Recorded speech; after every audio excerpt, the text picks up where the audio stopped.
wal i'tidal, yang kedua adalah at-tawazun, yang ketiga adalah al-amru bil ma'ruf wan nahyu 'anil munkar. Ini dalam konsep moderasi beragama, kita sebagai manusia bisa berperan di dalamnya. Bagaimana caranya? Nah, caranya saya mengutip dari berbagai sumber dan berbagai pengalaman kami.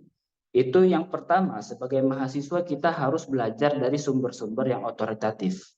Apa itu sumber otoritatif? Sumber-sumber yang bisa dipertanggungjawabkan secara ilmiah khususnya. Jadi kita sebagai mahasiswa jangan sekali-sekali terpaku kepada satu sumber tertentu.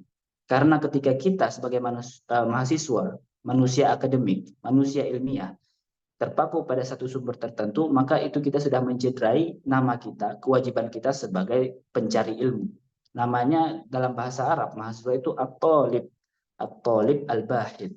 Al-bahid itu mencari, at-talib itu mengambil, meminta.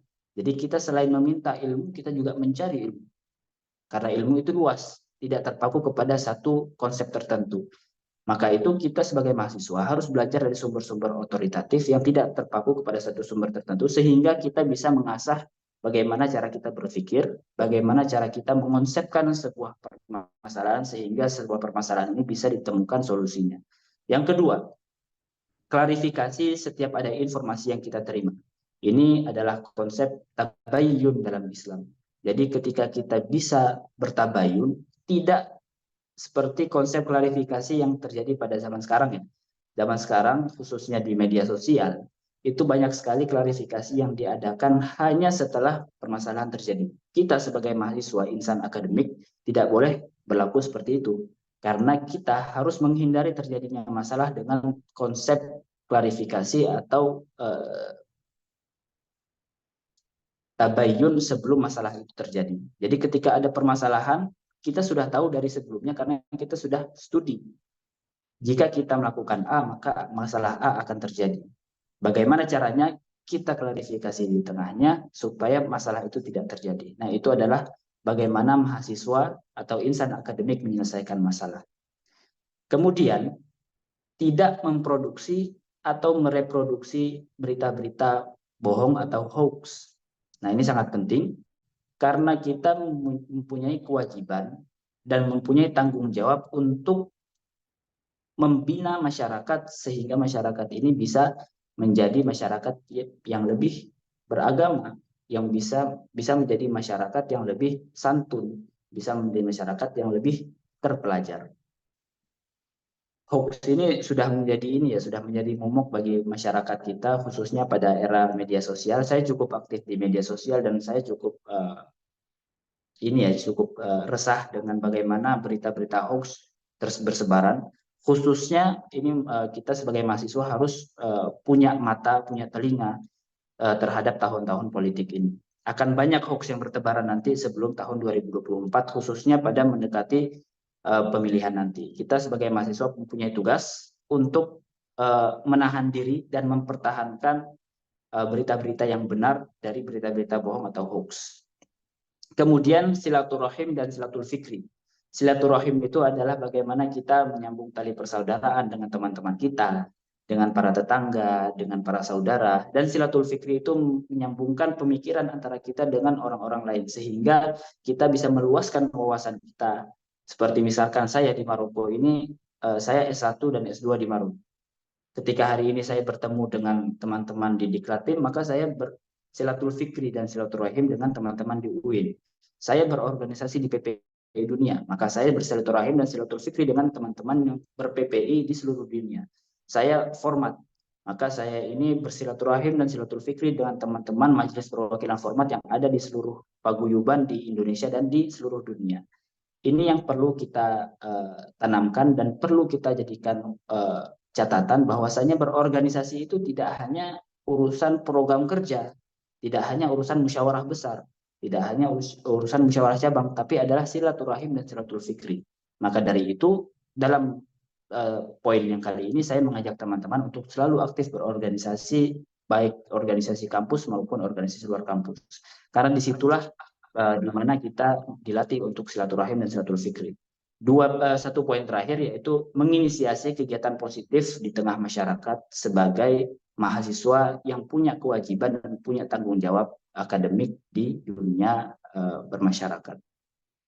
Kurang lebih itu ya, secara singkat apa yang bisa kami sampaikan terkait dengan moderasi beragama dan bagaimana mahasiswa bisa bermoderat dalam beragama, kemudian bagaimana menyebarkan paham-paham moderasi beragama sebagai kapasitas kita sebagai mahasiswa, insan akademik, apalagi kita merupakan pelajar yang berbasiskan agama Islam. Mungkin saya sama dengan teman-teman yang masih belajar, kita masih mencari-cari konsep apa sih yang sebenarnya moderasi beragama seperti apa yang sebenarnya kita perlukan sebagai masyarakat Indonesia, khususnya menyongsong Indonesia Emas 2045. Ketika kita berbicara tentang Indonesia Emas 2045, itu kitalah yang mengisi nantinya teman-teman. Yang mana konsep moderasi beragama ini sepertinya masih perlu dikembangkan dan masih perlu kita sesuaikan dengan zamannya sehingga masih relevan dengan zaman di tahun 2045 nanti. Ya kurang lebih seperti Maaf itu ya Bang Asraf, paparan kami. saya potong dulu karena di sini Iya, saya iya, ingat untuk mengejar waktu dengan Jumat nih Bang. Boleh iya, iya. dipercepat aja Bang? Ya kita sudah selesai, sudah selesai. Tadi sudah selesai. Tadi sudah saya mau tutup kok. Oke, oke. Maaf Bang, sorry. Aman, aman. Iya, iya. Baik Bang, ini udah dengan profil yang sangat luar biasa dan dengan materi yang sudah sangat jelas bagi kami Hmm. semua. Terakhir nih Bang, closing statement dari Abang bagi mahasiswa UIN Araniri terkhususnya Bang. Apa sih yang Uh, harus, maksudnya kata-kata baik. motivasi dari Abang bagi mahasiswa sendiri Bang? Saya nggak punya kata motivasi ya. Saya hanya ingin memantik teman-teman mahasiswa dan khususnya anak-anak muda. Dalam menyongsong tahun 2024 ini kita harus punya peran tersendiri. Jangan anti dengan politik karena Indonesia ini dibangun dengan kekuasaan, dengan kekuatan politik. Kalau mahasiswa-mahasiswa, orang-orang pintar, orang-orang beragama ini tidak masuk ke politik, tidak memperhatikan apa yang terjadi di dunia perpolitikan, maka siap-siap kita yang akan diatur oleh orang-orang yang tidak benar. Karena semua hal yang terjadi di Indonesia, khususnya Aceh, itu dibangun dengan kekuatan politik. Maka kita sebagai mahasiswa, itu kita harus pasang badan, pasang mata, pasang telinga dengan apa yang terjadi di dunia perpolitikan. Jangan hanya iya-iya saja, kritisi, apalagi KPU itu sudah menerbitkan izin untuk para mahasiswa, khususnya insan akademik, tidak hanya mahasiswa ya, dosen juga bisa, itu bisa menguliti bahasanya, bisa menguliti calon-calon pemimpin kita yang akan bertanding di kontestasi politik. Khususnya di pemilu 2024, mahasiswa dan anak muda punya peran penting. Kita ini menjadi sumber suara bagi para calon legislatif maupun eksekutif nantinya. Jangan sampai kita hanya menjadi lumbung suara. Kita juga harus menjadi bagaimana kita juga harus menjadi ini apa pertimbangan mereka dalam menentukan Indonesia ke depan. Tidak hanya meraup suara dengan misalkan apa pemimpin ini jago joget di TikTok misalkan, atau pemimpin ini lucu ketika dia itu bisa berstand up comedy. Kan tidak seperti itu kita memilih pemimpin, tapi kita memilih pemimpin dengan pemikirannya dan itu yang seharusnya mahasiswa lakukan. Mungkin itu saja yang menjadi ajakan saya atau anjuran saya kepada teman-teman mahasiswa, jangan sampai apatis dengan yang namanya politik karena Indonesia khususnya Aceh adalah bangsa atau negara atau kemasyarakatan yang dibangun dengan kekuatan politik. Kurang lebih itu saja ya. Saya juga mohon doa kepada teman-teman semua, semoga kita semua selamat dunia dan akhirat dan semoga kita bisa bermoderat dalam beragama dan juga kita bisa membangun Indonesia dan Aceh supaya bisa lebih baik ke depannya. Ya, mungkin itu saja yang bisa kami sampaikan. Billahi taufiq wal hidayah, wa inayah. Assalamualaikum warahmatullahi wabarakatuh. Waalaikumsalam warahmatullahi wabarakatuh. Boleh dikasih standing applause-nya dulu buat Bang Asraf yang udah menyampaikan materi yang sangat luar biasa. Oke, baik. Terima kasih Bang Asraf atas materinya yang sangat luar biasa.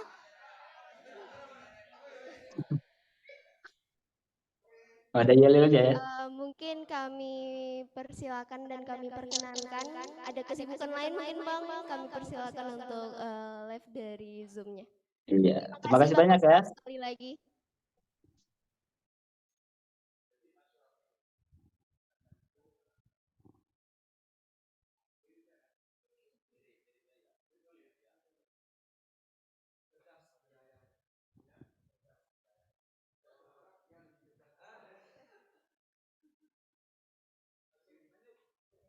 Selanjutnya ada materi kedua dari Bapak Munawar Khalil selaku Ketua Umum PP Perhimpunan Remaja Masjid Indonesia dan Dewan Masjid Indonesia. Apa kabar Bang Munawar Khalil?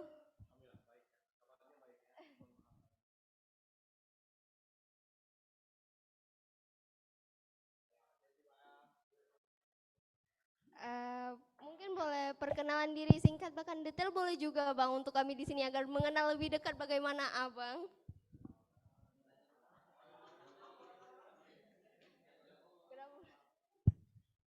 Udah bisa dimulai. Oke, bisa Bang. Baik.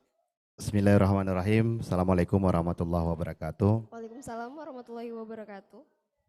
Alhamdulillah, alhamdulillahirrabbilalamin, wassalatu wassalamu ala asyrafil anbiya'i wal mursalin, wa ala alihi wa sahbihi ajma'in. Rabbi israli sadri wa yassir amri wahlul 'uqdatam min lisani yafqahul qawli. Raditu billahi rabba wa bil islami dina wa bi Muhammadin nabiyya wa rasulah. Pertama-tama mari kita panjatkan syukur kehadirat Allah Subhanahu wa taala yang pada hari yang berbahagia ini kita masih diberikan kesehatan, masih bisa diberikan kesempatan sehingga masih bisa sama-sama kita pada hari siang yang berbahagia ini masih mengikuti kegiatan Diklat PIM yang perdana bagi mahasiswa UIN Araniri.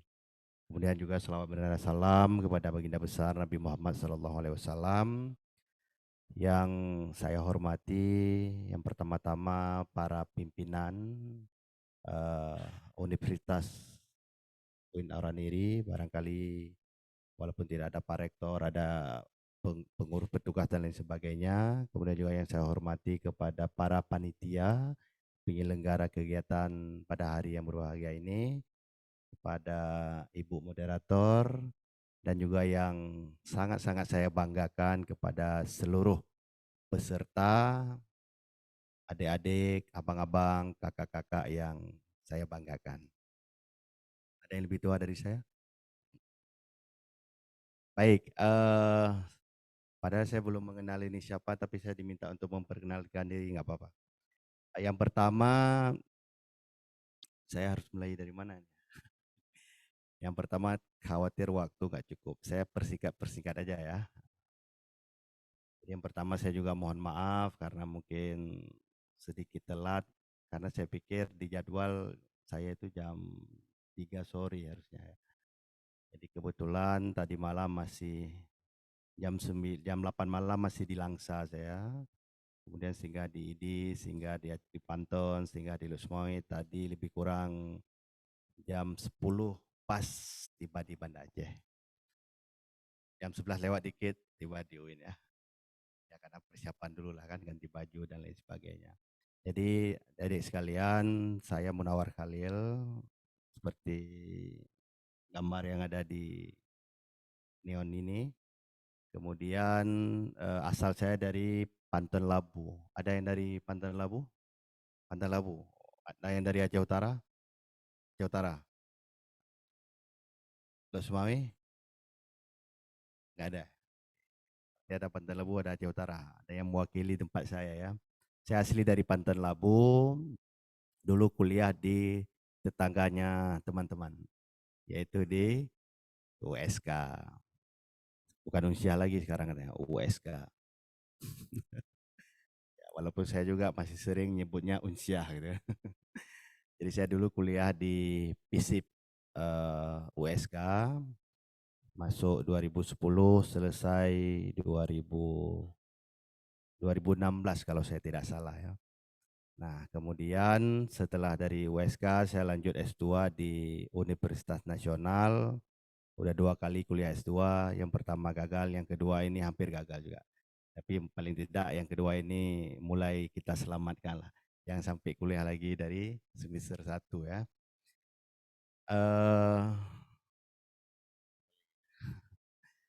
Aktivitas, jadi saya aktivitasnya mungkin lebih dikenal di dunia aktivis ya. Karena memang sejak dari, ini kedengaran nggak suara saya? Kedengaran ya? Dari mulai SD saya udah mulai aktif dulu di remaja masjid. Kebetulan jarak 100 meter dari rumah saya itu ada masjid dulu. Ya istilahnya kalau kita itu masjid kemukiman. Nah jadi sehingga saya ikut berbaur dengan abang-abang yang lebih tua waktu itu. Walaupun saya masih sekolah SD ya. Nah pas SMP saya mengikuti organisasi yang namanya Pelajar Islam Indonesia. Nah di organisasi Pelajar Islam Indonesia ini bisa dikatakan apa ya, energik ataupun DNA aktivis saya itu mulai keluar. Jadi saya dari 2004 aktif di PII sampai tahun 2017 kemarin. Berapa tahun itu ya? Lebih kurang ya 14 tahun ya. 14 tahun atau 13 tahun saya aktif di organisasi Pelajar Islam Indonesia. Saya mulai duduk di kepengurusan tingkat kecamatan, tingkat kabupaten, kemudian terpilih di tingkat provinsi menjadi ketua umum, kemudian terakhir terpilih menjadi ketua umum pengurus besar di Jakarta. Jadi setelah jadi ketua umum di tahun 2017 saya selesai, maka habislah perjalanan saya karena di atas ketua umum nggak ada lagi. Mungkin kalau ada lagi saya calon lagi terpilih lagi barangkali. Nah di luar dari itu saya menetap di Jakarta dari 2015 sampai hari ini ya. Kemarin baru balik dari Jakarta juga. Dan tepatnya karena di sini disebut sebagai ketua apa itu? Ketua Prima Demi ya. Tepatnya bulan 2 tahun 2023, beberapa bulan yang lalu saya diminta, dipercaya dan dipilih menjadi ketua umum Perhimpunan Remaja Masjid Dewan Masjid Indonesia. Yang mana ketua DMI-nya itu adalah Bapak Yusuf Kala. Jadi saya waktu pelantikan dilantik oleh beliau. Jadi ibaratnya kalau yang tua itu DMI yang ngurus, nah saya mengurus remajanya. Pokoknya yang belum tua itu saya yang ngurus. Kalau sudah kategori tua yang diurus sama Pak JK, seperti itu. Bagi tugas kan, ya hebat lah ya, bagi tugas sama mantan wakil presiden ya. Ya ini untuk pengabdian, ini untuk ibadah lah ya. Karena mengurus masjid ini ibaratnya ya mengurus rumah Allah. Kan tempat kita ibadah, tempat kita meminta, tempat kita segala-galanya. Ada yang enggak yang di ruangan ini yang belum pernah ke masjid? Serius, jangan malu-malu. Ada enggak yang belum pernah ke masjid? Hah? Udah pernah semua ya? Alhamdulillah. Ya, maksud saya kalau ada yang belum ke masjid,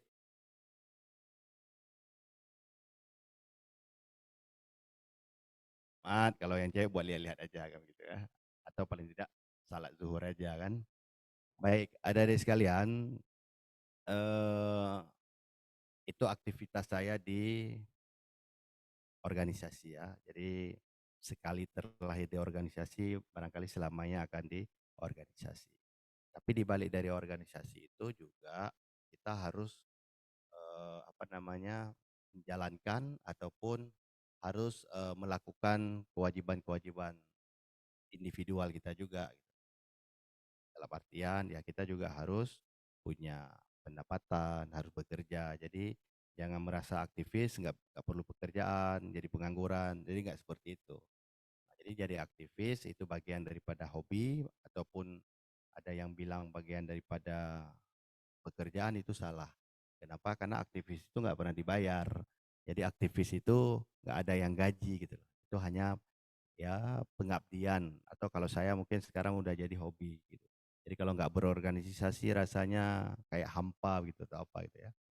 Nah, jadi di luar dari Prima ini bulan lalu saya juga baru selesai dilantik menjadi ketua umum Ikatan Keluarga Alumni Fakultas Ilmu Sosial Politik USK. Nah,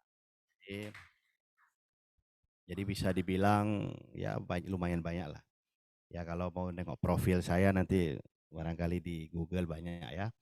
Oke, itu mungkin barangkali singkat perkenalan saya. Oke, perkenalan lebih dalam lagi, saya sudah berkeluarga.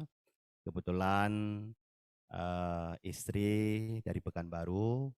Kemudian kami menikah tahun 2017 sampai hari ini sudah punya 2 orang putri. Dan semua kami tinggal di Jakarta. Kalau pekerjaan apa pekerjaan aktivis? Pokoknya ada pekerjaan lah. Jadi yang pasti saya sedang belajar untuk menjadi seorang pengusaha. Salah satu usaha yang hari ini saya jalankan itu di Luk Sumawe, yang barangkali kalau orang Aceh Utara bisa melihat, yaitu parkir apa namanya itu, parkir digital yang ada di Rumah Sakit Cumutia. Itu bisa dibilang mungkin barangkali ke Aceh ya, satu-satunya yang pertama bawa sistem itu ke Aceh. Namun lagi-lagi di Aceh ini susah. Yang pertama masyarakat mau masuk rumah sakit karena nggak tahu kayak mana cara bukanya, pulang lagi gitu kan. Karena pintu itu kalau nggak ditekan, nggak disentuh, nggak kebuka deh. Jadi dikira sama warga, dikira sama masyarakat, oh rumah sakitnya lagi tutup gitu kan. Balik akhirnya kita panggil, Bu, sini Bu gitu kan. Tekan di sini Bu ya, tempel biar keluar. Oh iya Pak. Jadi perlu edukasi itu bukan cuma 1 minggu, setiap menit perlu kita edukasi. Kenapa? Karena orang yang datang ke rumah sakit itu kan berbeda-beda tiap hari. Artinya ya harus kita memahami karena kita butuh sesuatu yang bagi orang lain itu sudah hal yang biasa, tapi bagi orang Aceh, bagi orang tua kita, bagi keluarga kita, bagi saudara kita itu mungkin baru hal yang pertama. Jadi kita memaklumi itu. Nah juga di Jakarta ada beberapa usaha, saya juga membuat sebuah lembaga. Kalau ini mungkin barangkali bukan bicara aktivis, tapi bicara pekerjaan yang namanya Riset Politik Indonesia. Jadi di Riset Politik Indonesia ini saya melahirkan banyak konsultan, saya melahirkan banyak aktor-aktor politik dan lain sebagainya. Karena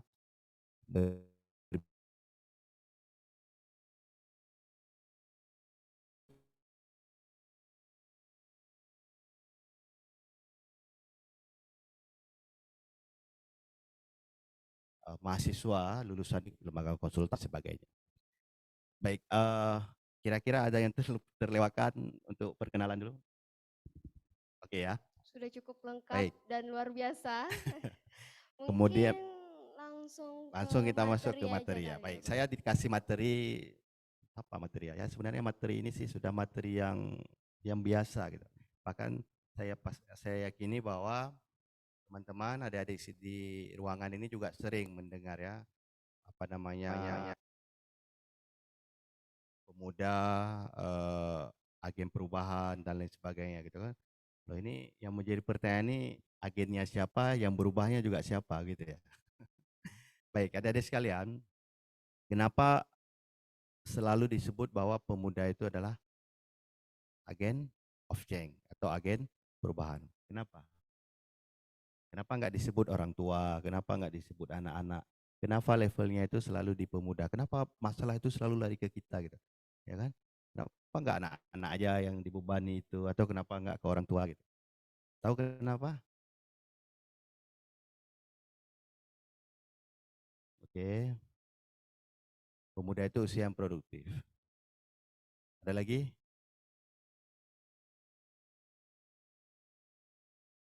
Perjuangan dan kekuatan. Ada lagi?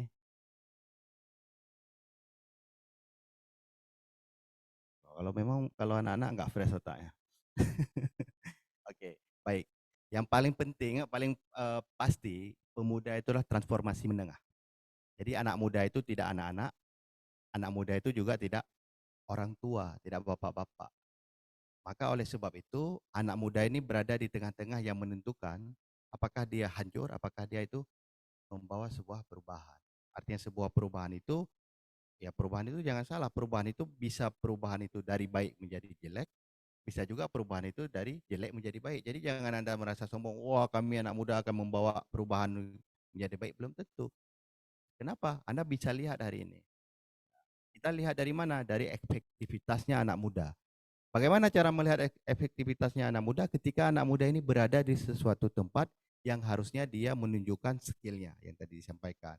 menunjukkan pikiran sehatnya, menunjukkan kekuatannya, menunjukkan sisi-sisi energik yang ada pada dirinya. Gitu. Nah, ketika itu tidak keluar, maka ketika dia diberi kepercayaan, diberi amanah, maka nggak ada perubahan yang lebih baik.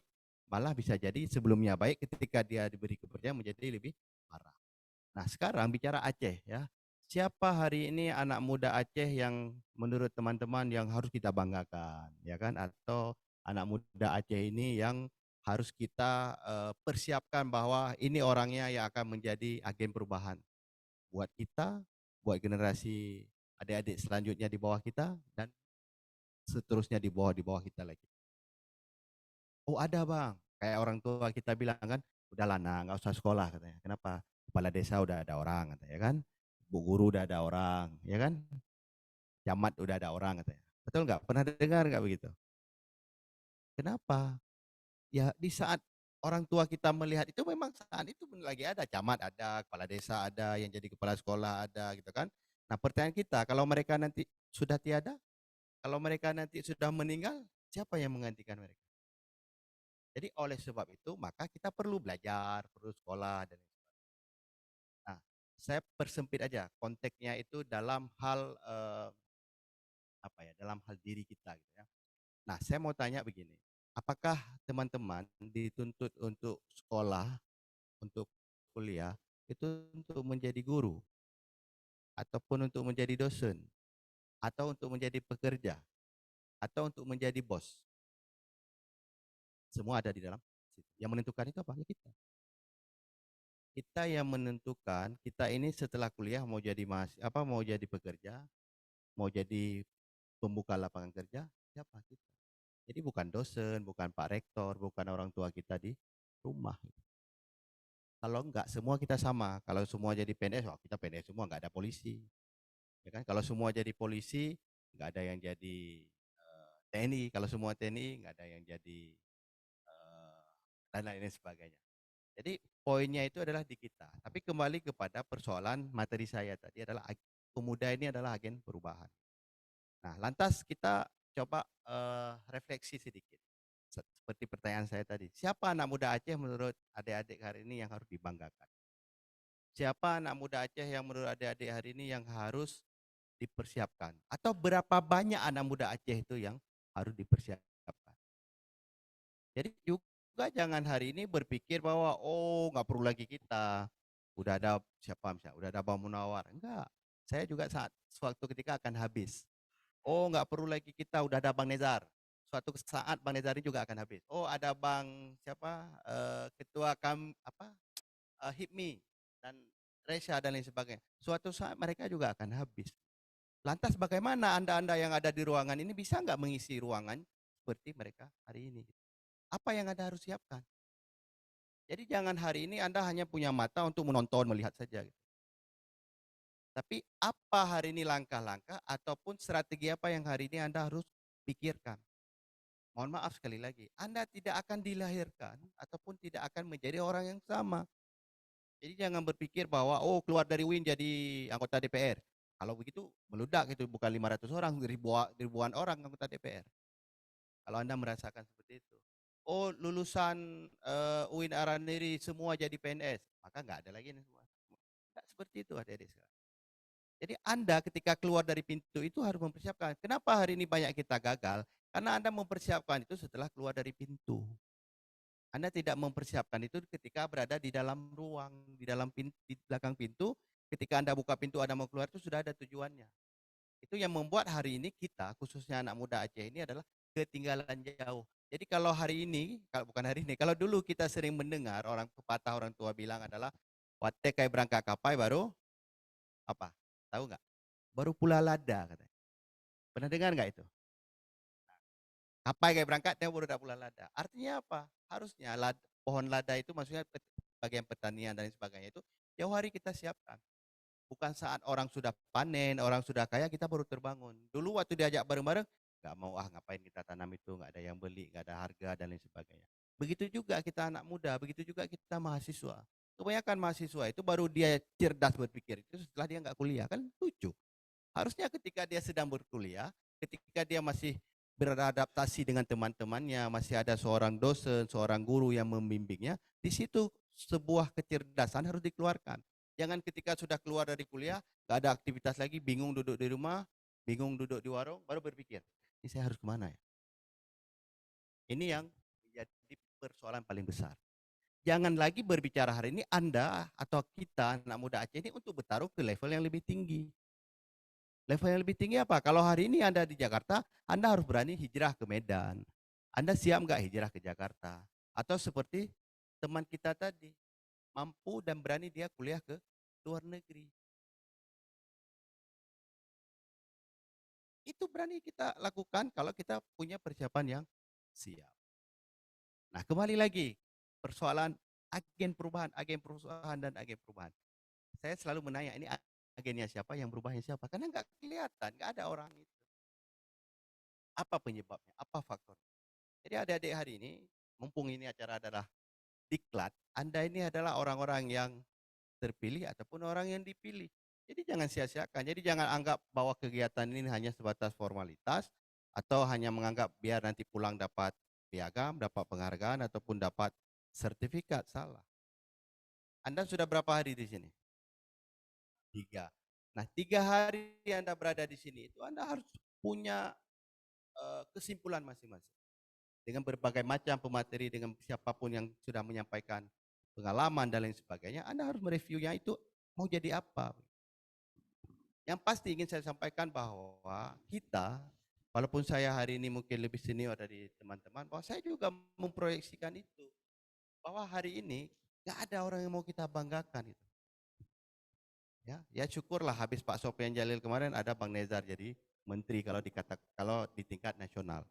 Tapi Bang Nezar itu mukanya muda, tapi jangan salah umurnya juga udah tua. Lantas kalau dia habis siapa lagi gitu. Saya masih muda banget, saya masih 30 tahun ini. Siapa di bawah Bang Nezar? Ada. Lantas oke lah, saya mungkin ada beberapa teman-teman yang di Jakarta saya meriwang. Lantas di bawah saya ke sini siapa lagi? Jadi Anda ini harus mengisi ruang itu. Jadi jangan semata-mata, oh sudah ada abang kita di sana. Sudah ada mantan ketua pulan. Jadi dengan seenaknya mengatakan bahwa sudah ada. Nah, padahal itu kewajiban daripada kita semua gitu. Generasi saya tahun 2010 misalnya. Anda kuliahnya masuk tahun berapa nih? Paling ini tahun berapa? 2019? Paling rendah 2020. masuk kampus? Hah? 2020. 2020 ada nggak 2019? Ada lagi? 2020. Artinya saya masuk kuliah dengan teman-teman masuk kuliah ini udah rentang waktunya 10 tahun, bayangin coba. 10 tahun yang lalu, oke, salah satunya misalnya ada Munawar Khalil, ya, ada siapa lagi yang di flyer itu misalnya. Lantas Anda berpikir nggak 10 tahun dari sekarang, dari 2020 sampai 2030, siapa yang akan tampil?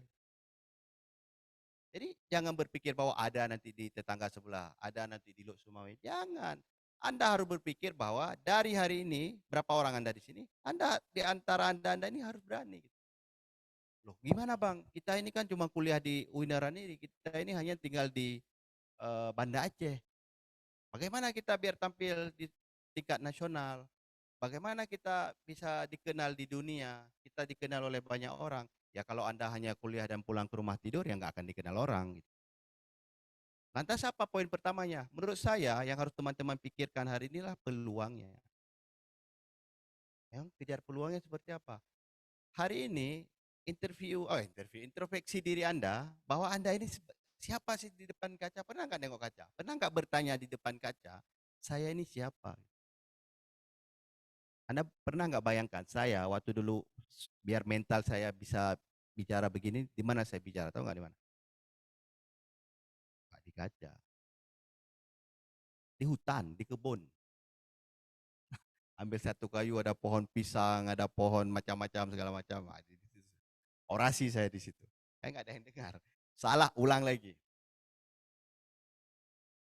Kalau Anda hari ini kepingin menjadi seperti itu. Jadi jangan melihat, oh enak kali ya Pak Munawar tinggal di Jakarta jadi ketua umum PI. Nggak mudah kalau kita nggak punya persiapan tadi. Jadi hal-hal yang demikian pun menurut kita, wah jadi orang gila ngomong sendiri. Nggak apa-apa bagi orang itu gila. Tapi bagi kita itulah persiapan kita itu untuk beranjak ke lebih yang besar. Nah, jadi Bagaimana Anda melihat peluang itu? Hari ini adik-adik yang hadir di sini, saya nggak bicara banyak mahasiswa di luar. Anda hari ini ada nggak yang aktif di organisasi, OKP apapun? Angkat tangan. Ini kan OKP semua. Oke, turun. Yang profesional, Anda jago matematika, Anda jago bahasa Inggris, yang kira-kira ada skill di dalam badan Anda, ada nggak orangnya? Angkat tangan. Oke, yang kedua, yang ketiga, yang menurut teman-teman bahwa saya punya peluang, saya punya kakak di kementerian, saya punya abang anggota DPR, segala macam, ada nggak? Nggak ada. Ada satu. Lengkap, ah. Ini belum saya sebut yang lain. Lantas apa yang Anda pikirkan bahwa peluang itu nggak ada? Tapi kalau Anda hari ini berpikir bahwa itu punya mereka, lantas nggak memikirkan bagaimana Anda melanjutkan mereka, nggak akan bisa. Jadi ketika hari ini Anda merasa bahwa saya aktif di organisasi HMI, saya aktif di organisasi PMII, PII, apalagi IMM, kami dan lain sebagainya, jadi jangan sebatas bahwa Anda menganggap saya sebagai kader udah cukup aja. Ini yang membuat otak-otak itu salah. Tapi anggap itu adalah peluang. Kenapa saya bilang peluang? Karena organisasi itu bukan organisasi kecil. Organisasi itu adalah organisasi besar yang membuat harkat, martabat, dan nama Anda itu hebat. Tapi jangan berharap hebat itu kalau nggak pernah aktif. Kalau ada training nggak pernah datang, sudah ikut LK1 selesai, udah pulang. Ada training nggak mau nampak. Bagaimana Anda bisa dikenal orang? Jadi gimana juga Pak? Ya ikuti proses dan prosedur itu. Kayak saya bilang tadi, saya dulu nggak ada yang mengajari saya itu, mungkin seleksi alam, sehingga saya lolos dari satu akhirnya jadi ketua umum PBI, nggak pernah bermimpi, bercita-cita pun saya tidak. Anda tahu nggak ketika saya nengok Jakarta itu seperti apa? Saya ucup mata gini, saya pukul-pukul, benar nggak ini gedung besar? Kenapa? Saya ini anak kampung gitu loh.